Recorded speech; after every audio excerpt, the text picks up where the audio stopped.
4K 60p footage, some remarkable low-light snaps, and all the bells and whistles you may wish from a high-end dash camera in 2024. It's how Viofo teases about their A329. But is it really the best one? Let's inspect. Hey, welcome! Great to meet you. I'm the Tech Mishka, and here's something I found out.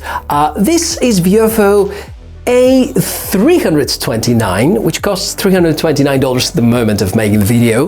The former generation is called 229 Plus, and it costs about $230 on their website, meaning that if the next generation is about to be called the 429, I really hope that they wouldn't keep up with matching the pricing to the product name, if that makes any sense. If it doesn't, let's talk about the technical side.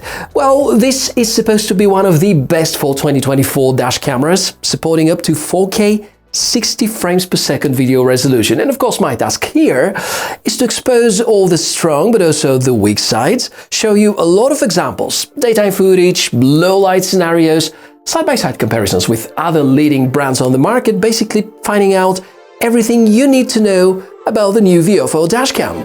Daytime footage samples now. Should I say much about this? From the perspective of someone who values flatter and natural footage, it's not really there, which is actually great, because with dash cameras, we care less about colors and grading and care much more about details, sharpness, exposure, dynamic range, and so on. Here's a sample with a 60 frames per second video, and since my review is going to be rendered in 30 FPS, you can at least notice the quality and the density of the footage, and I'm going to share with you some samples in the video description so that you can get a sense of it without the limits of Adobe's or YouTube's compression.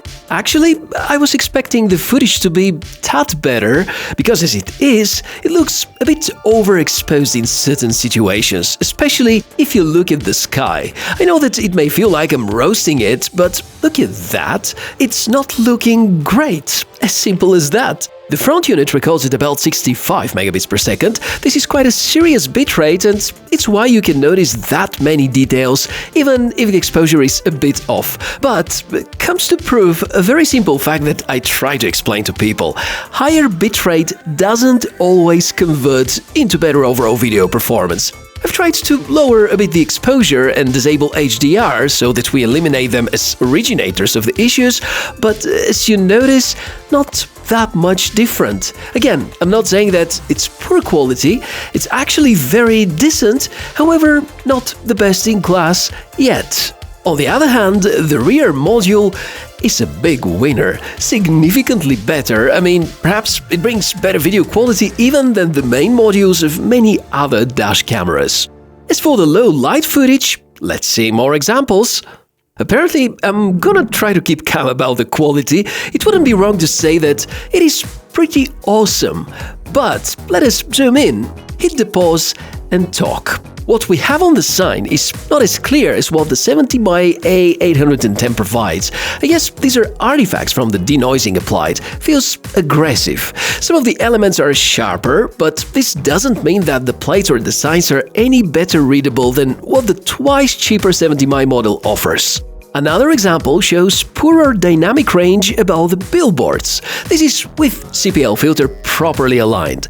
Without such, the defect remains, but maybe the camera retains a bit more details. And I feel that I've been using the best kind of settings. If you're searching for tips and tricks for optimal results, then here are my 2 cents. Firstly, try to use that CPL filter from the kit. While it wouldn't magically make everything better, it may reduce the reflections from various light sources at night, at a minimal video quality cost. The other best practice I'd follow, if low-light footage quality is my top priority, is to keep the recording at 30 frames per second, because if you go to 60, this will be more shutter speed demanding, which will raise the ISO, therefore the footage is going to be somewhat grainier and less sharp. I'd recommend higher frame rates only if this is something you target during daytime recordings. As for the rear camera low light performance, it's pretty remarkable.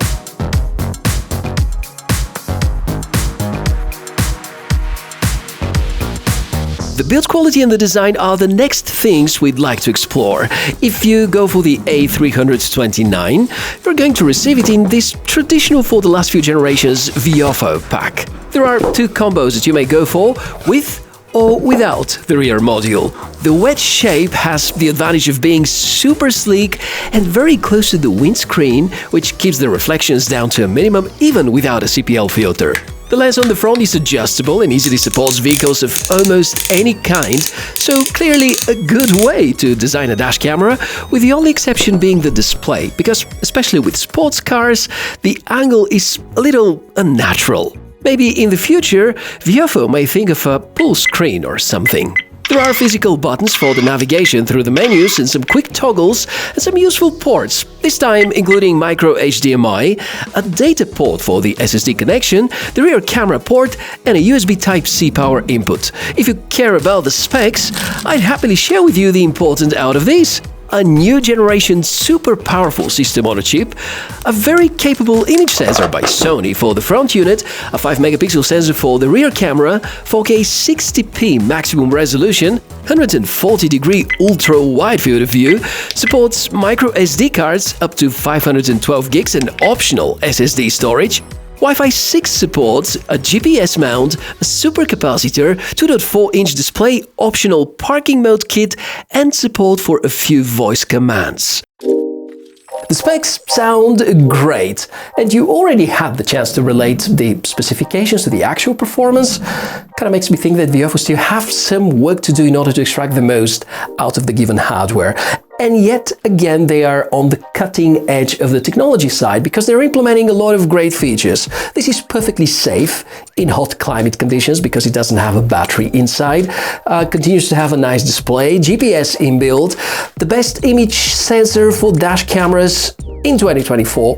Again, here, 4K 60 frames per second, mostly thanks to the implementation of the new processor, which they don't want to disclose. It's a quad-core processor, ARM technology, supposed to be really efficient and actually brings in a lot of bonuses. The Wi-Fi 6, that's definitely a nice to have, up to 30 megabytes per second in terms of transfer speeds. And we have another 3 really big bonuses. The first one actually hiding behind this mini HDMI port, because now the Viofo A329 is capable of outputting 4K video to an external display, which I bet only a few people would probably take advantage of.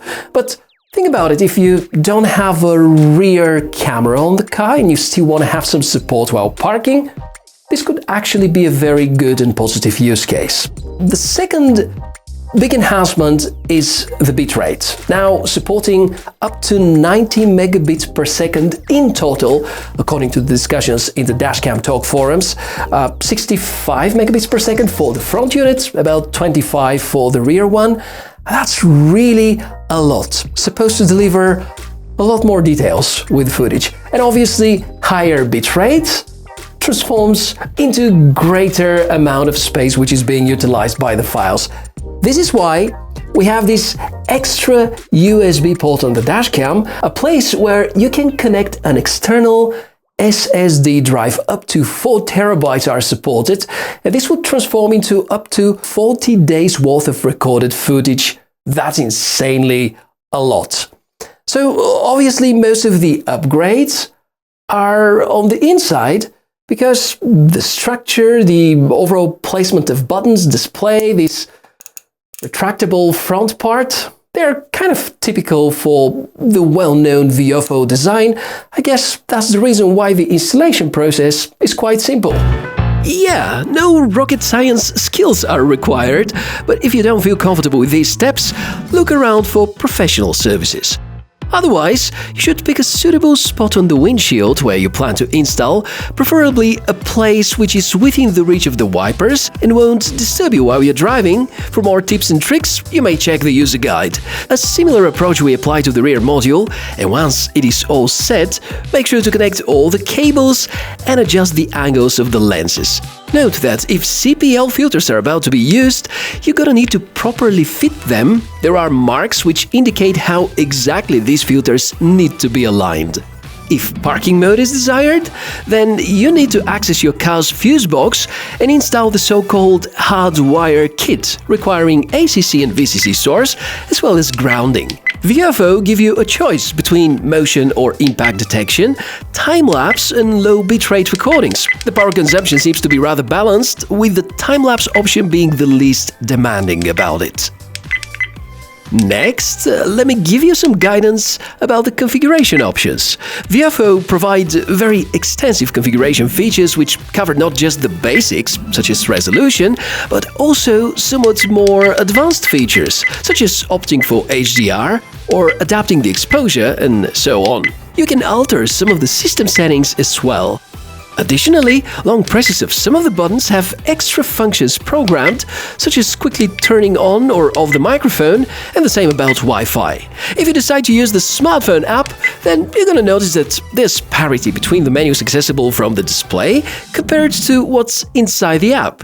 Viofo still rely on the old-fashioned Wi-Fi hotspot approach, which falls short on providing the seamless kind of experience that Garmin or 70mi provide. Still, the app is fine, it's stable and gives you access to the earlier mentioned configuration features and ability to download the recordings. Nothing too fancy, though. Feels like the storage part is more interesting with this one.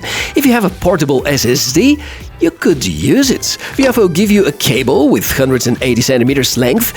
However, I discovered that if the storage piece is slim enough, you may need about 20 to 30 centimeters only. Note that there might be challenges with certain models. It's a rather new feature for Viofo, so it might take some time until they refine the connection. For sure, as soon as you add the SSD, it's gonna be visible on the display and you can choose the preferred storage location. This, my dear friends, is a very important new feature. And while the upgrades are notable, there continue to be certain drawbacks, such as the lack of H.265 encoding, which would have reduced the file size significantly. There are no smart features, no cloud option, nor LTE connectivity module, and this time I feel that the micro SD slot is a bit deeper than usual. Ejecting has been quite a challenge each and every time. Could be a safety precaution, though. Before I share with you my opinion, just look at the full picture. Probably here we have the best hardware of a dash camera in 2024. A brand new, super powerful processor, thanks to which we have Wi-Fi 6 implementation, understand much faster Wi-Fi transfers. We have much higher bitrate, probably the highest on the market right now. We have support up to 4K 60p video, the external NVMe implementation, all the good things which Viofo keep from the previous generations, and yet the footage is not as good as we hoped. Therefore, with this initial firmware state, I'm a bit reluctant to recommend it, given the price point. I'm not saying it's bad, it's just that Viofo could step up their game with the firmware and hopefully extract a bit more out of the hardware. Maybe at this point of time, November 2024, it should make sense to look into their 220 and 230 lines. I have to remind you that this is not the first Viofo dash camera that I'm reviewing, and through the years they have proven that they're a company which really takes care of their customers and regularly releases firmware updates, which I really hope is gonna be the case with the 329 as well. Therefore, I invite you in the comments below to let me know, can you recall a situation where a firmware update has significantly improved the video quality of a camera? Could be a smartphone, could be a dash cam, could be an action camera, anything. Let's talk in the comment section below the video. If you want to buy this dash camera or any of the other awesome Viofo models, I'm gonna put the necessary links in the video description area. And thank you very much for watching this episode. I'm the Tech Mishka, would love to see you again, therefore subscribe, drive safely and responsibly, and I'll see you in the next one. Bye!